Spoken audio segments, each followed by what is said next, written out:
Alrighty. Well, welcome everyone. Thanks so much for your time. Happy to see a lot of people from our past events, and also welcome to all those who are new here. My name is Jenna Fuentes, and we're going to spend just a couple minutes going around getting to know each other.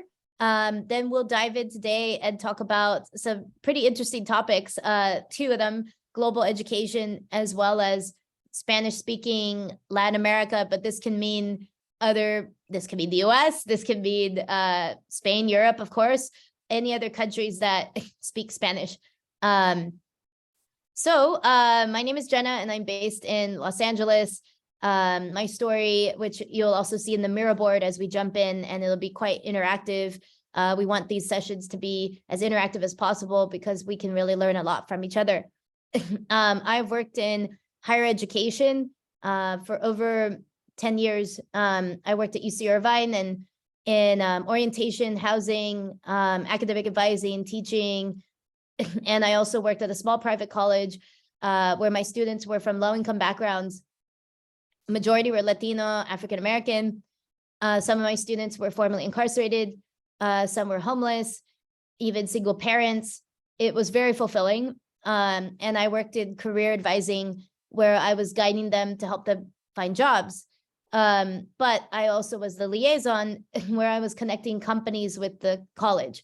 So I was going to Chamber of Commerce events over 10 years ago, back in the day, of like going to the weekly events, getting companies to hire our students, getting companies to get in the classroom and deliver projects, getting companies to advise our curriculum. And I also was creating a pipeline of funneling our students to go and volunteer in the community and to build their skills. I did that for 5 years. And later, after studying abroad in Spain, actually, I learned Spanish in 4 months and lived with the host family. This was in 2006, and it was a really life-changing experience. Totally bonded with the locals, and it was my first time out of the country, and I just fell in love with the culture and I felt at home. So my dream was to live abroad. I later moved to Buenos Aires, Argentina in 2013, did a total pivot, worked in travel hospitality. I was an online 24-hour concierge, managing groups traveling throughout South America. And I taught English and was a tour guide, and I wrote reviews for Time Out magazine. And over there, because I loved doing this, I did it for free. I started a business networking entrepreneur group there, kind of very similar to the Chamber of, because the reason why was, why have silos and why do double work? Let's help each other and leverage and create opportunities together. Well, I moved back to LA in 2016. Thanks. And I joined an edtech startup, Trilogy Education Services, which we ran boot camps. We did a profit share with university extensions. So I managed UI UX, data analytics, software development boot camps at UCI Extension, UCLA Extension, USC Extension, and expanded across California. I was managing thousands of students, and I've been remote the last 7 years. So I was on Zoom and Slack in 2016, and I'm an extrovert, dying. So that's why I host these events. That's why I go to co-working spaces and conferences to create this connection. But yeah, we scaled from 20 to 1,000 employees in 3 years. We scaled to Canada, Mexico, Germany, UK. And we got acquired for 750 million. So I really learned a lot during that experience. But similarly, I was organizing events, partnerships, workshops, helping to connect startups with their students who are studying software development, for example. I later worked with Singularity University Ventures, the global startup incubator, but then our department got eliminated right before COVID. So as of the last 3 years, I've started my own consulting, and I've had over 25 clients in edtech universities in Mexico, for example, or we put on an innovation masterclass for female entrepreneurs in Germany. but I help companies with their community user journey, educational courses, trainings, programs, partnerships, community engagement. So that's my long story in a nutshell, but happy to be here today. And I'm going to pass it over to AJ. Also, feel free, if you haven't already, please share your LinkedIn links. Please share your company links. You can add it in the chat. So AJ, if you could share more about what is your passion or interest with global education, and especially in Latin America, and also what can you offer the community, or if you have a specific need? If you're there, if you can hear me. And if AJ's not there, I'm going to pass it to Vilma. Hi, Jenna. Thank you very much. Very interesting story. I am Vilma Lopez. I'm a real estate broker in Florida and North Carolina as well. I practice with mostly international customers. As a broker, we get to have designations, certifications. I have several of them. But my most important task is with the global real estate community. I facilitate through the National Association of Realtors as a certified trainer. I facilitate trainings for Latin American associations of realtors and also Spain in different areas of buyers, sellers, investors. Being a realtor is more than buying and selling. We have to understand a good amount of things behind the buying and the selling process and the house and the project or the investment. So having a global community, I also have to understand different cultures and try to equate with the different ways to do real estate. In addition, I connect people. Right now, I am working with one association of realtors in the southeast of Spain, Costa Blanca, to bring their collaboration to the US and be a partner with the National Association of Realtors, so they can work together, and that's what we do as a global realtors. Also, I train in Florida. But my global work is what I love the most, understanding and working with different cultures. So basically, that's what I am doing. Thank you. Thank you, Vilma. Who would you like to pass it on I would like to call Renee. Oh, I am an American living in France. I live in Strasbourg, France. I'm helping French medtech companies, so companies with medical devices that are looking to enter the US market. I have a background in the pharmaceutical industry and intercultural relations. So for me, it's very important to help people from other countries understand the perspective and understand that their perspective is not the only one, that people live in different ways and one is not more correct than the other. Many companies, and I believe French companies, but many worldwide, do not understand the US culture, do not understand that there are a lot of aspects of the US culture. And so I try to inform them about that and help them with some contacts also in the medtech space. At the moment, as I wrote, well, I speak Spanish, and so Cesar kindly invited me. I'm working with a Mexican startup in the femtech space, so that also is one reason that for me it's interesting to speak with some of you that are working with Latin America. Thank you. I can't see all the names. Nicolas de Pouligny. Hello. Yeah, so my name is Nicholas. In terms of where I'm from, I'm actually Argentinian myself, so a little bit similar to you, Jenna.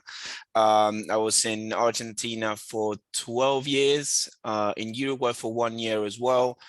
And yeah, I've been in the UK for 10, 11 years now. I've also worked in Madrid for a year. And yeah, I'm working from Currency UK at the moment.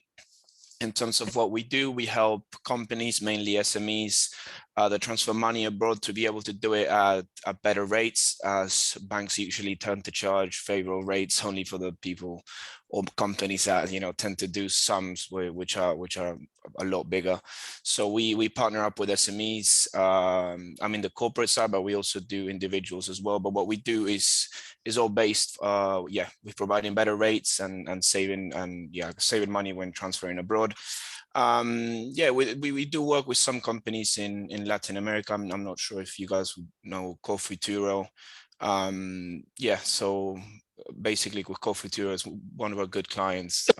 They do tend to it's basically they provide grants for students that want to study abroad, and then they come back. For that they use us for the international transfers. That's one of many, I guess, in this sector that we're partnered up with. That's a little bit about me. So I'm native speaker in both English and Spanish as well. Happy to connect with everyone here. Cool, gracias. Do you want to ask someone else to present? Oh yeah, actually Roberto Matuk, if that's you there, if you want to present, good to see you again. Or I think I don't know if he's online. No. He's not online. Okay. Gabriel Ortiz. Yes, thank you. Hi, everybody. My name is Gabriel Ortiz. I don't know what was the last time I joined one of your meetups, guys, but it's trying pretty busy. But I'm here in Phoenix, Arizona, based out of Phoenix. Sometimes I go to the meetups in ASU at Thunderbird, and I'm the CEO of marketing and business consulting agencies called Primero Negocios. And we primarily focus on helping Hispanic-owned businesses with their marketing presence, offline and online, as well as sometimes business consulting for sales operations, automation, things like that. Because of that, we work with a lot of companies also that they are not Hispanic-owned, but also they're looking to develop a Hispanic marketing strategy. And so, it goes more beyond just translating the text or just translating the message into Spanish.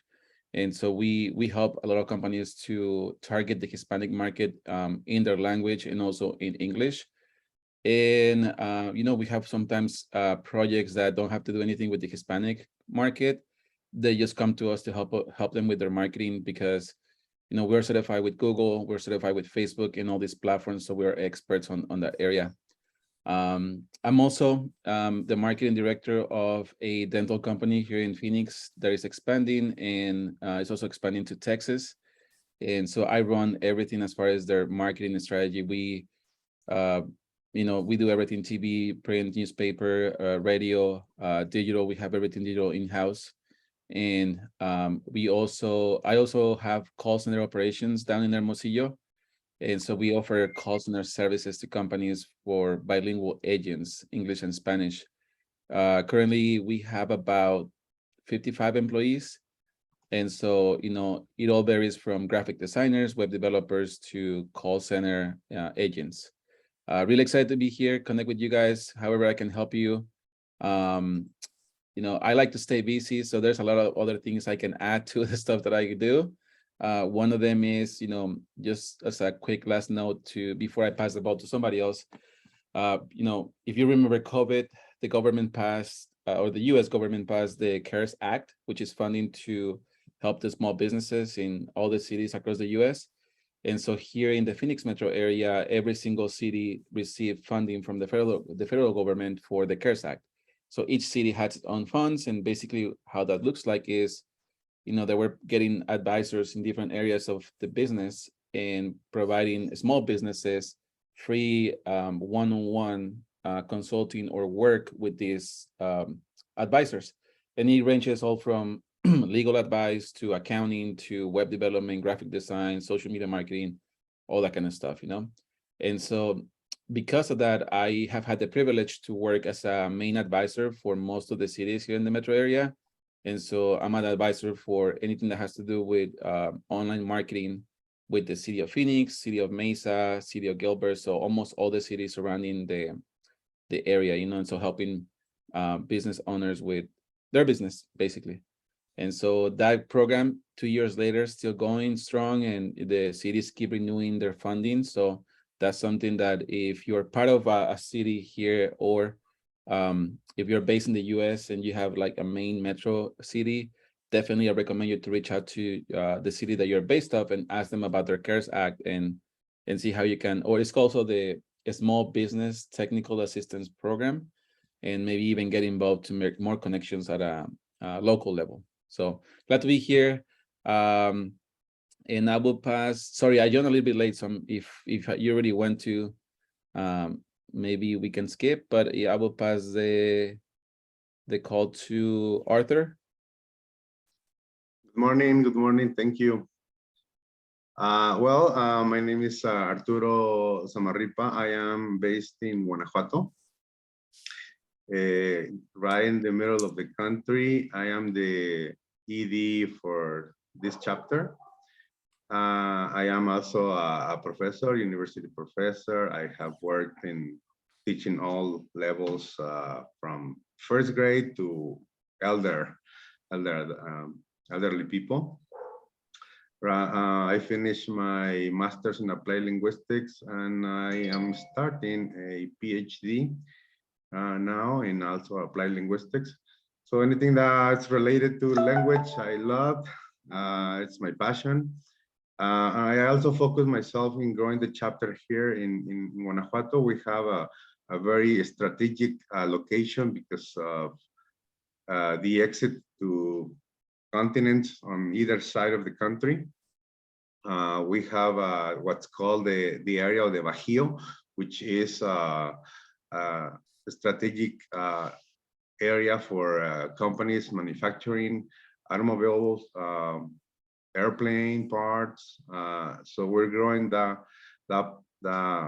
part of the chapter, and also real estate, which is also booming in a big way here in Guanajuato. We also have some interesting proposals. I might be contacting Vilma later on. Thank you, Vilma, for being here. And anything that I can help you with, please, I'm gonna leave my information. I have to leave here before the meeting ends because I have a different meeting, but I would like to stay in contact with all of you. It's nice meeting you. Thank you, and I will pass the ball to John Lim. Perfect pronunciation. My name is Chong Lim, or Chongman Lim, and I work at a nonprofit organization called Cultural Business. And as you can see, my background, we are reaching 60 years now. We do many different types of programs, but one of the major services that we provide is J1 visa sponsorships. And we work with a lot of corporations that have robust internship programs where they recruit from overseas and they bring their interns or trainees to the US. Any major Fortune 500 tech companies that are in the news right now, almost all of them are our clients. And we also work with international universities that send their students as interns to the US as well. So we are able to provide J1 intern, J1 trainee. Trainee can be typically those who have been graduated a while ago, or international companies that have headquarters abroad. Sometimes they are able to bring their employees from their headquarters to the US branch offices as their trainee. I mean, they're employed, but for training purposes. And we are also able to sponsor research scholar. So any companies that have research function or research department, they're able to bring their international talents who finished master's or PhD or even bachelor's, who may need to do research for the company. They are able to bring them for up to 5 years, and we are able to sponsor those as well. And we are also in the process of expanding the research scholar designation to include the short-term scholar, which can be typically just a few months, and to specialists that's more for technicians coming to the US to transfer their, share their expertise and knowledge to other technicians in the US.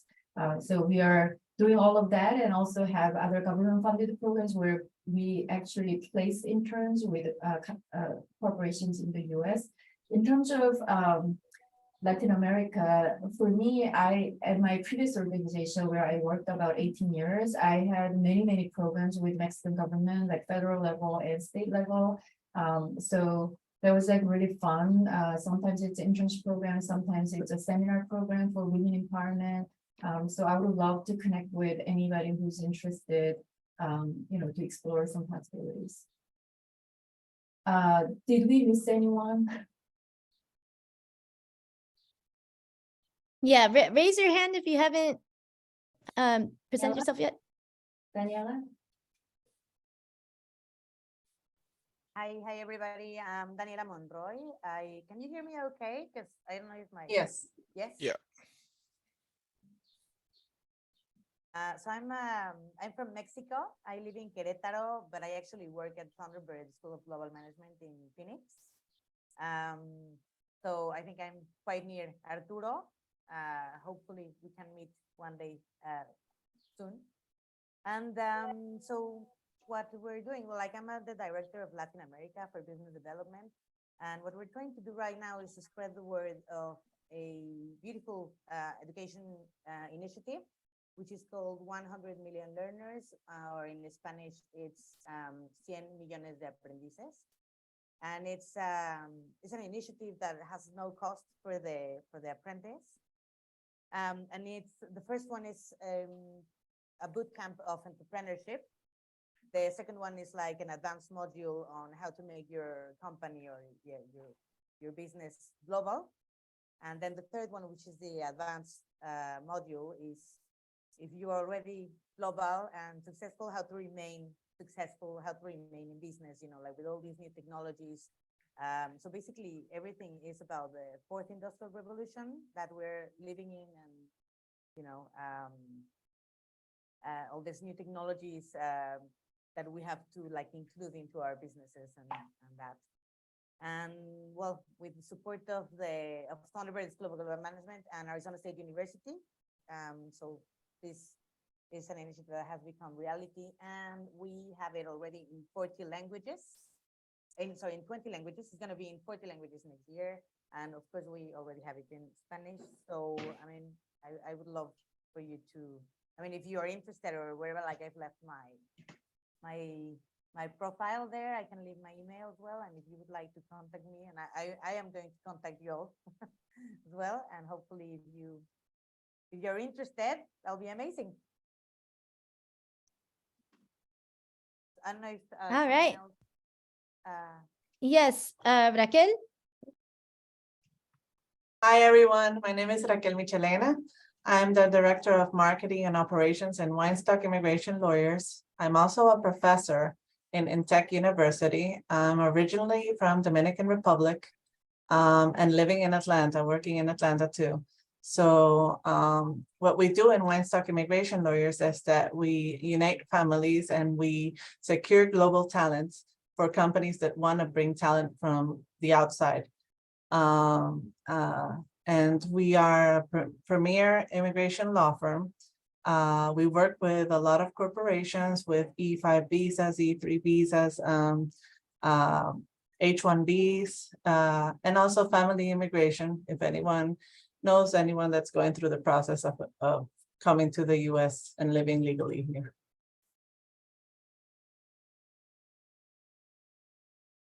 All right. Is there anyone left?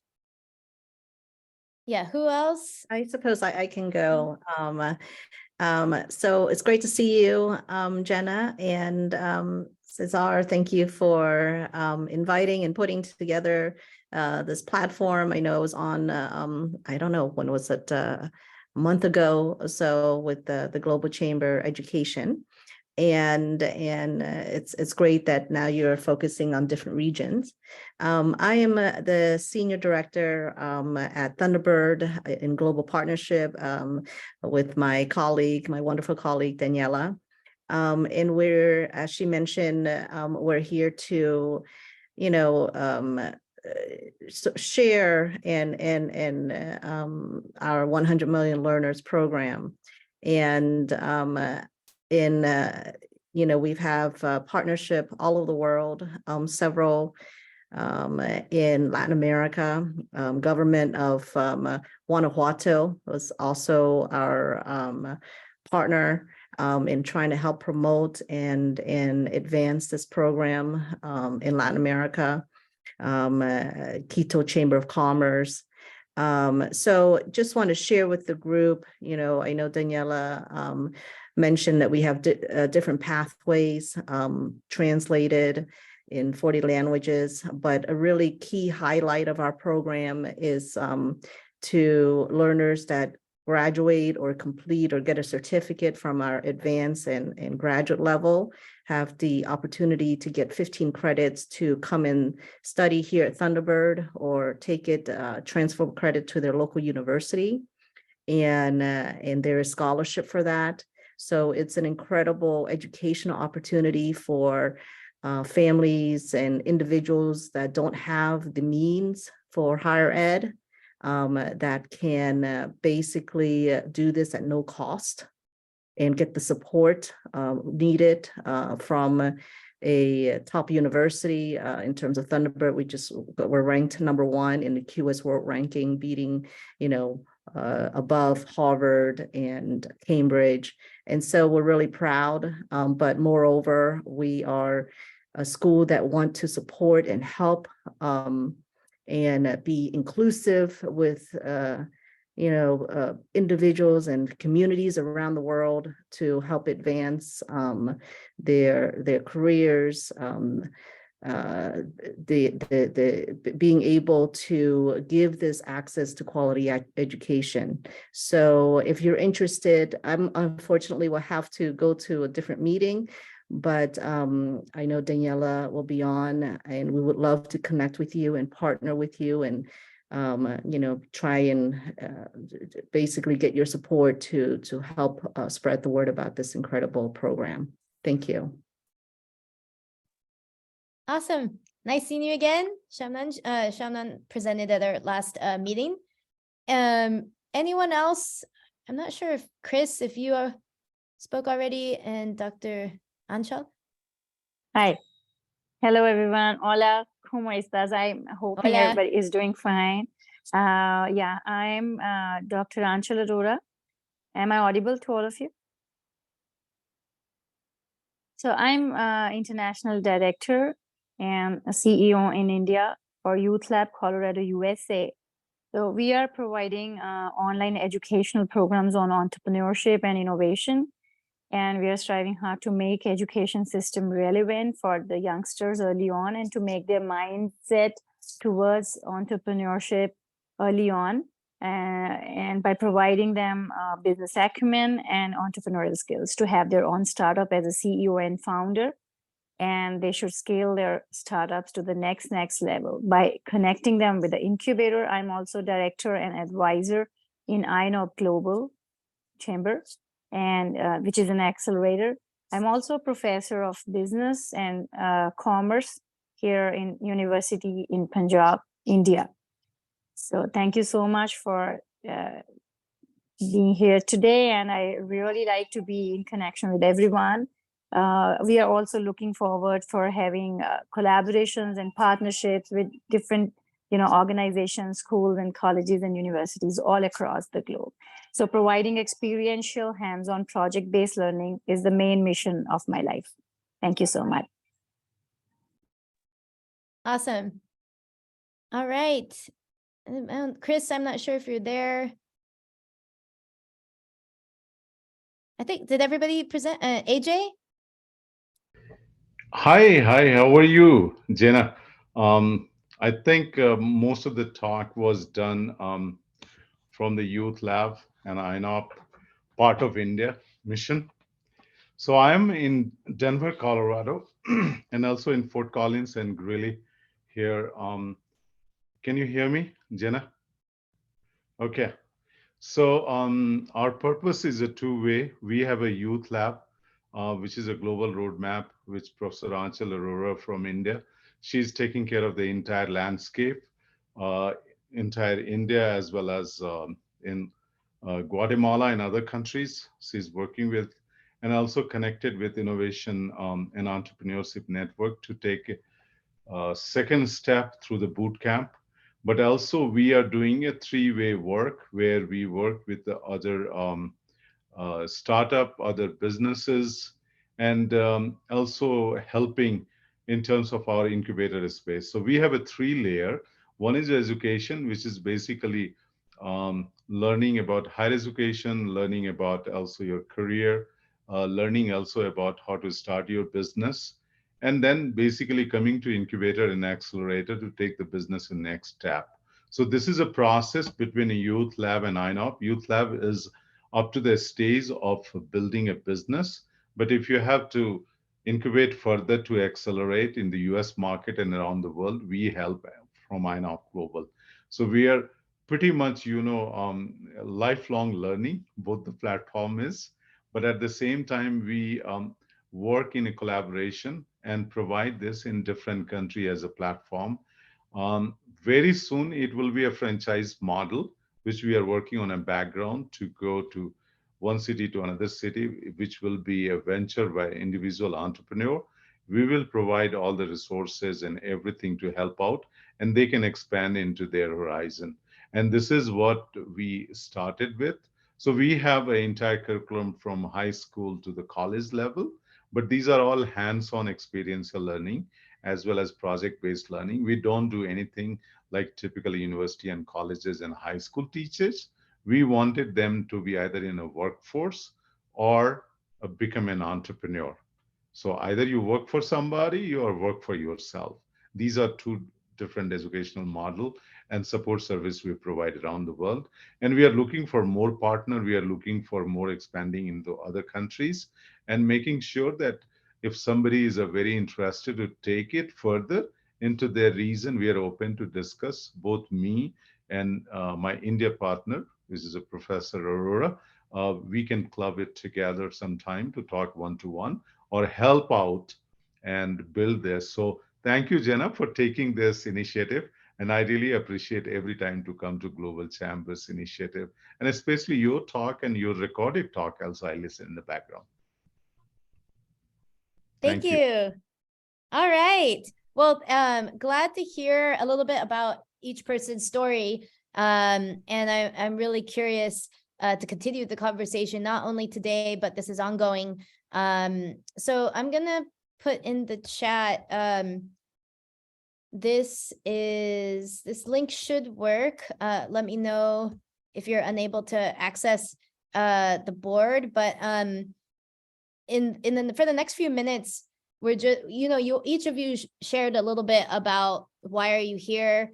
What are you looking for? What are you curious about? And or this is the reason why we're going into Miro is to get it out on paper and to visualize. Also just to see what we could create or learn from each other. And this can also provide direction for future events. So I really invite everyone to share your feedback, to share your ideas. If there's anything that you want to build or create or partner ongoing, that's something that we can do. It's quite open. Because I think, at least for myself, what I would really like from this group is that we really are making change or true action or true movement for everyone, so that everybody's advancing their goals together. So I'm just gonna show you that this is Miro. Let me know if you are having any technical difficulties, but it's on the left. You can select a sticky note, you can click on it, and you can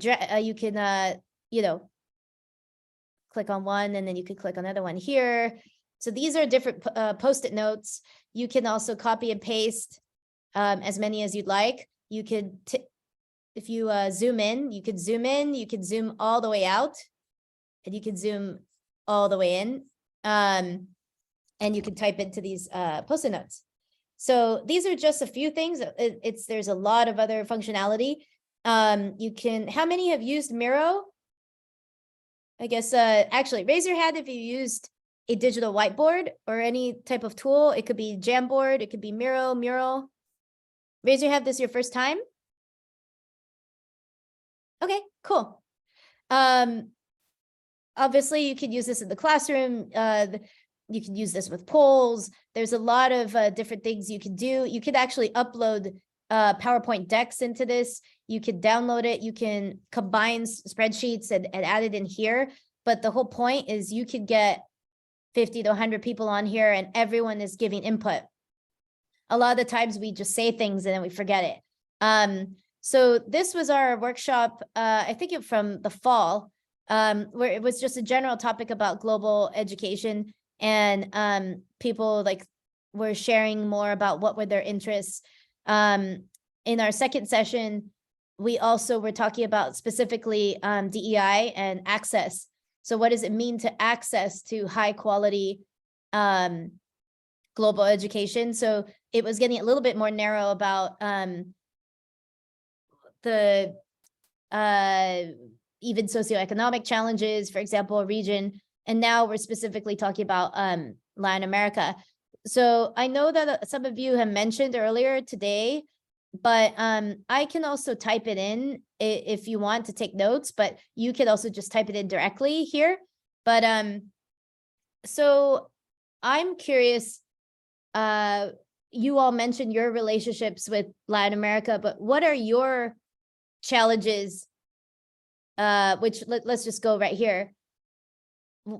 What are the challenges you're finding as you're reaching Latin American markets, or building that connection, or building that relationship, or maybe it's increasing awareness, maybe it's marketing, maybe, I said that already, partnerships, but I'm just curious, what is each person experiencing in their own work or day-to-day? That's if you are working in that. If you're not, I guess my curiosity is, what would you like to learn more, or what are you finding, or what would you like to gather more information? So if everybody could share a little bit, or you could just type it in directly. Go ahead, and you could come off mute or type in the chat.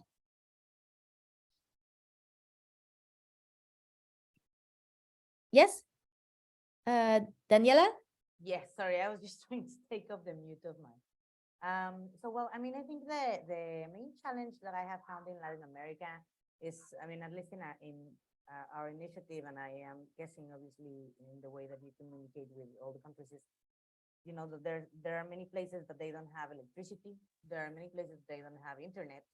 And I think that's not just only true for Latin America, but I guess it is true in other regions of the world. So that's definitely one.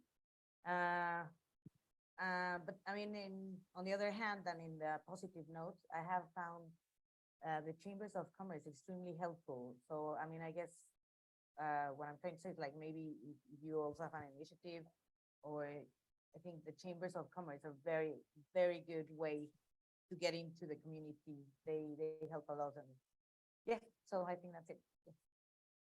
Awesome. Also, by the way, this could be either for yourself as challenges you're finding with getting business in Latin America, connecting, getting users. It could be different situations, right? Depending on the person or the people you're serving. What are their challenges? What are their needs that you find? Or maybe the challenges we don't know. Perhaps it's a starting point of, we're not collecting data. We have no idea. How do we go about connecting with them? So I just wanted to hear a little bit more of what are you all finding, or what is it that you want to find out more, or maybe it's a generalization. We make assumptions, and perhaps we don't know what we don't know. So any other thoughts? I think it's Vilma. Yes, thank you, Jenna. I think Ajay is first. Okay, go ahead, AJ. Yeah, thank you, Vilma. Actually, when we started in Guatemala, we thought that we'll go from one Latin, and Hispanic community to many other countries. And we also talk in Spain, one of the professor. What was the biggest problem was that we were looking for somebody is in the same area and same kind of, conceptual thought and passion to accelerate in their community and taking it to the next step. We have never found a good partner, okay, in those countries. So I'm looking for somebody who can help in terms of taking this. We have done a couple of good programs, but it's still the main issue is how to connect, network in those countries, and getting a right channel where we can host these programs more often than we think right now. And from there to scale to any other countries, because language should not be a barrier. Yeah, thank you. Thank you for sharing. I think that's really interesting. Which I think if we could do it the flip side, what would you say who would be an ideal partner? And I'm just this is just me on the spot because I'm curious. What makes it challenging? Like, is it challenging to target and to find and research and then get on a conversation? Or is it challenging to get buy-in and accountability, and now like we're building a partnership and now we all have to pull our weight? So I'm just curious. Good, good. So Jenna, two aspects we are always looking for. We are a startup and finding another startup. It's like that story. So if any new country you go, it acts like a startup. You are starting layer by layer to build it in that country and community in terms of their motivation, where they want to go. But our biggest challenge is to find the right kind of people who is already having the passion of similar path, so that we can club it together, either to expand which they are doing, or something they wanted to do but they didn't know. And so we are providing the entire roadmap, how to build, scale, and grow to their backyard. And at the same time, we have done in many countries, so we have experience. Or if there is a language barrier, we should have a way to cross over, because a lot of Hispanic country, there is a larger population talk in English, and if it is not English, we'll convert in local language, because there's a lot of language platform, there's a lot of people who can translate and facilitate. So those are the challenges we wanted to build with the right partner who has little bit time and energy and passion to take it to the next step. No, thanks for clarifying, because I'm just curious, because also what I found is I think there's like all these pieces, right? As you were saying, with layers. It could be just finding the people. It could be getting on this conversation. To next, actually building trust. The next level would be like, well, what's the win-win? And what do they need to do? And as you said, even language, because also the questions would be, well, if they have everything they need they have the roadmap, what's stopping them? And I think I am curious to hear, like, what is the resistance? Is it a cultural thing? Yeah, Vilma, go ahead. Thank you, Jenna. In my experience, really, there are different factors. I'm from Colombia, and understanding my culture, I see two patterns. One, they need to connect, and they love education, and they like to be educated. Those countries love and value education. And education from abroad is valuable, especially from the real estate perspective. But something I find in the other side of the real estate business is many of these countries are going through difficult times, not only challenges in the economic area, but political area and different other issues. And many people are trying to connect with international partners, are trying to connect with people to bring their money, to bring their opportunities, to bring their business. The problem I find in most of the situations that go wrong is that between TikTok, YouTube, and all these social channels, there is a lot of misinformation. And that's where they are getting their information really. So trying to connect through this media, it will be more, maybe generate more interest to really connect with the right people. But right now they are connecting with anything because many countries are desperate to leave.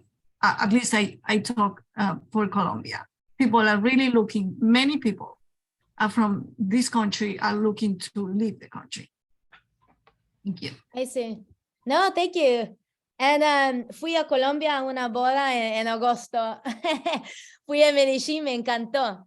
Estuve allá por 2 semanas. ¿De dónde? Where are you from en Colombia? Yo soy de una ciudad que se llama Pamplona, en el Sí. norte de Colombia, cerca de Venezuela, pero hay muchas ciudades lindas en Colombia, Medellín, Cartagena, Barranquilla, muchas ciudades lindas. Sí, totalmente. Ay, yo quiero mover. Me encanta. Okay, cool. Oh, okay. Thank you, Renee. Yes, please, everybody, feel free. You can type in as much as you want. You could zoom in. And we are here at the bottom over here. So I think, let's But see if we you can find don't, so you don't see mine. I can't zoom in there.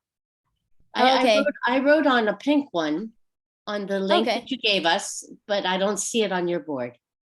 You probably, maybe it's this one though. Frank wrote on that one. Well, anyway, would you like to share, Renee? I have to go back to where I wrote it. No worries. Yeah, it's Anymore. I wrote, I would like to understand what kind of collaboration exists in the Latin America area in the university and startup settings. okay. University and startup setting. So how's that process been for you?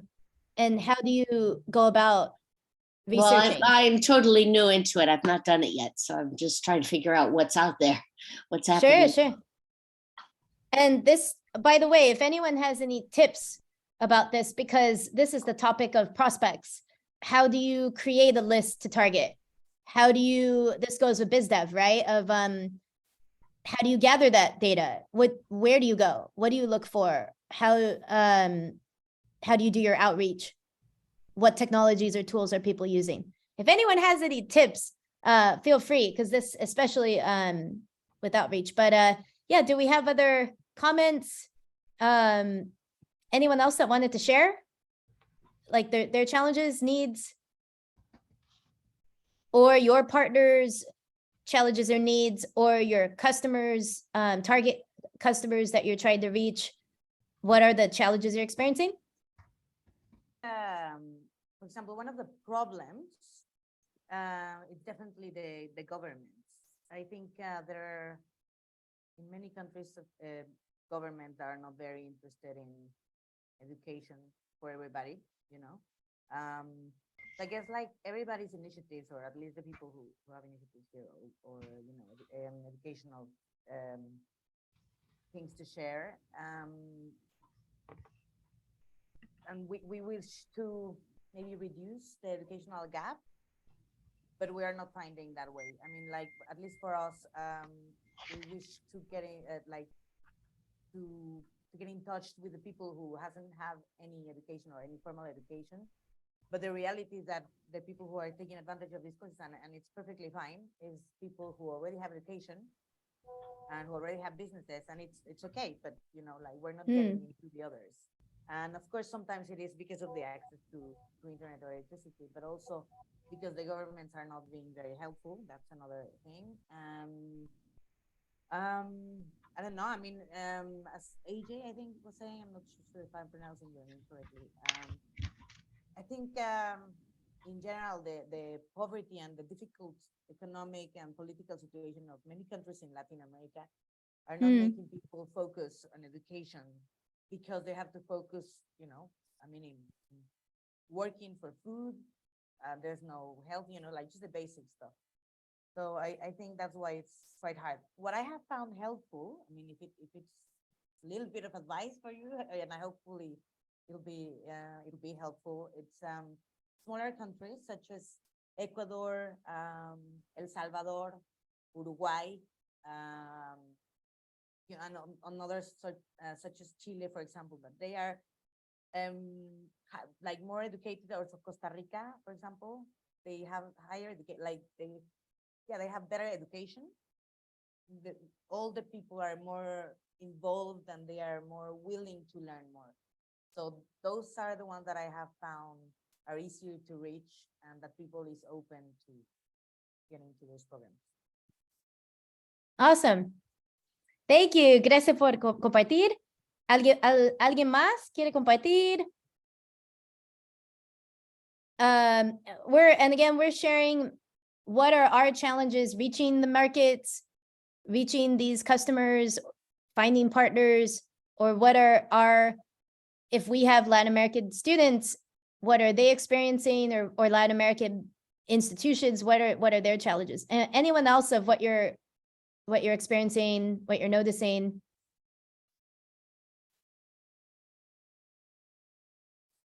I mean, I could say a little bit about mine. It's not too education related though. But yeah, so our challenges will say I'm in business development, so I'm involved in the outreach. And like I briefly said, so what we compete with banks, I guess, to offer better exchange rates. A lot, the main challenge is that people obviously trust their bank. And when it comes to obviously their money, people tend to be a little bit cavey with it. So a lot of people, they don't really see the value, and it's hard to get to them. But yeah, at the same time, we have been at it for 25 years now, so it's not so much what it was before. But yeah, and in terms of the outreach, also competition, and yeah, thinking about where to target. But yeah, at the same time, there's a lot of opportunity, but yeah, competition is a big one as well. No, yeah, thank you. And by the way, even though that's it, you're talking like, who was it? Vilma was talking about real estate, or you're talking about banking. Although, oh yeah, sometimes this thing is kind of interesting. Let me move the thingy. Here, I'm gonna move it because this thing is getting we'll fix it. But what I'm wondering is, well, there's common threads, even if it's different industries. For example, there's the common thread of just like, for example, as you said, outreach and competition and trust. So now we'll take a couple minutes because we talked about what are our challenges, but if is there anything that Daniela was talking about it a little bit of what's helpful? What are you all finding in your challenges that's helpful? Or maybe you could call it small wins or big wins. So when you do outreach, what worked? Or now that you learned what isn't working, what have you found are like mini success stories or anything that could be helpful for other people in the group here? It could be a resource, it could be a tool, it could be a best practice, it could be a case that you had when you were doing outreach or marketing or partnerships. Would anyone like to share? So I can I add? Yes, of course. Yeah, so I have seen most of the time when you want to connect to your customer, connect to your target group, one of the important thing is to provide them who you are, what you are doing, and where they can get a maximum benefit. So free webinar you should do, okay? And then try to also bring some of the stakeholder which you wanted, either advisor, mentor, facilitator, or anybody who can help you to those market to expand, provide them resources and support, and then do some pilot testing before you like to scale. So I always seen that scaling what we have done in India and Guatemala and some of other countries, it is always the passion of the people who is taking it to the next lead and connect with the university, a startup, and even for a high school kid who is like, transitioning to college career, there we support more so they can visualize for the future. So always do a webinar, regular touch with your community, making sure that you do everything better to spell out why they should choose you or your program. Awesome, thank you. I know that for those had to run, nos vemos en la próxima. Jung also shared all the layoffs taking place in the tech industry, limited resources to bring international talent. Thank you, AJ, about talking about webinars, stakeholder, advisor, facilitators, and pilot testing. Anyone else have some proposed ideas that worked for you that you would like to share that made a difference in your work, in your business?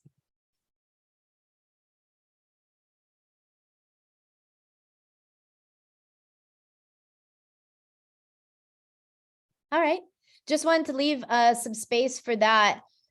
So we're gonna wrap up now, but is there any other tools, research, best practices, or anything else that you'd like to offer the group that could be helpful for others? Last call.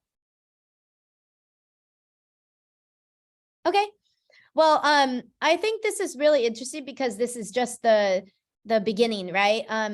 I saw some themes here, themes about outreach, themes about storytelling, or even like media research, themes with partners of like, how do you collaborate or partner with government, especially with Latin America. I think as you were saying, it's the instability of like access, political, there's a lot of like emotions, right? Of fears, trust, even with like, for example, with banking. And as you said, Daniela, that it appears that a lot of it is not really a priority. So how do you work within this culture when it's not a priority? And especially with like layoffs, etc. Some people, you also mentioned, Daniela, about chambers. Thank you for pointing out different markets that we can also refer to. And what it looks like a theme here is, well, there's more stability here, perhaps, and that's why people have they're more open to considering it. But I think this is something of reality. It is a reality of like when you're working with these countries to take into consideration with like communication and especially if you're doing this all remotely. So I think I wanted to open up any other thoughts or insights of what did any of you all notice any other patterns or trends, and what was interesting, or what maybe if you have any other questions or thoughts for the next session? I want to say one thing, like it's very essential to know the interest area of the young mind and to excavate their interest and passions early on, and then to motivate them to have a right career pathways early on. So this is what I'm, like working also on the same, like to become an inspiration and motivational person as a role model for others to follow. So we should have to work in excavating their talents, their energies, and to channelize and optimize the same in an optimum manner so that they can become, like entrepreneurs, because entrepreneurship is the future. It's like the scenario. So 1 and 1 makes 11. So we need more people to make a team, great efforts on social media marketing, on collaborations, on connectivity, on networking, on advertisement, everything. And the mentors, of course, those who can train young minds. This is what I want to say. Thank you. Yeah, thank you. Thanks so much for sharing. And I feel like a lot of these challenges, it's nothing new. It's been like this for a very long time. And when you're working with cultures and climates and in a way you think, oh, it can be daunting, but it's one of those things of, if we continue to have these conversations to really hear what are the small things we're all doing? What do we know? That's the whole like crowd, collective intelligence of sharing this data of what's working, what's not working, and with the power of technology and the power of innovation. And as you said, just very simply, if we really are tapping into the interests and passion of people, that's what really moves it. So it's in a way a psychological thing. So thank you all for your time. Really appreciate your feedback or thoughts. This is collaborative. So if any of you have any suggestions or activities, tools you want to use for the next one, if you want to help facilitate or lead, we can take some surveys, we could get feedback and really build out the program for the rest of the year. Would love to meet you all either on the call. Let me know. Let's connect on LinkedIn if you haven't already. And thanks so much for your time. Any other questions or thoughts, feedback? And I think, Jenna, we are taking the entire Hispanic language and culture back to India also, 1.4 billion people. So that can be also one of the ground where people can connect for a lot of business, because US-India relation is growing. And after the G20 meet, there's a lot of things are happening in education sector and many other sector and startup, because India is the largest startup today in the whole world. Oh, yeah. Second to US. So there is a lot of potential of partnership. And we are starting a, a Spanish language courses also we are started teaching now. So you're all welcome. Really cool. Yes. Yo hablo español. Muy bien. Genial. Oh. Awesome. Yeah, like it would be cool to get either like an email list running, but a group, so then we can share and continue to promote each other, tag each other, send each other info. So thank you, everyone. Hope to meet again and see you all soon. Take care and thanks for your time, everybody. Thank you. Muchas gracias, Chao. Buenas Gracias a noches. todos. Sí, seguimos hablando. Chao, chao. Gracias.